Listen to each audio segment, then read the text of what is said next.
নমস্কার, আমার নাম আদিতা বিশ্বাস অর্থী। এখন শুরু করতে চলেছি উত্তম ও অধম। দেখেছেন সত্যেন্দ্রনাথ দত্ত। কুকুর আসিয়া এমন কামড় দিল প্রতীকের গায়ে, কামড়ের চোটে বিষধার ফুটে বিষ লেগে গেল তার।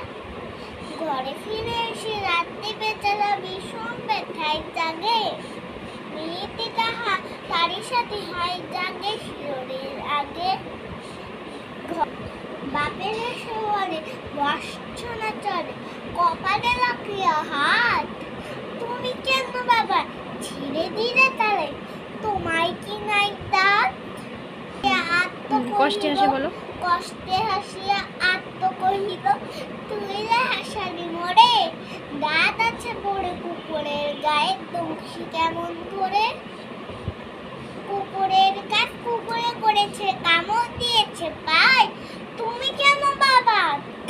তারপরে কুকুরে কামড়ানো কি রে মানুষের শোভা পায়। নমস্কার।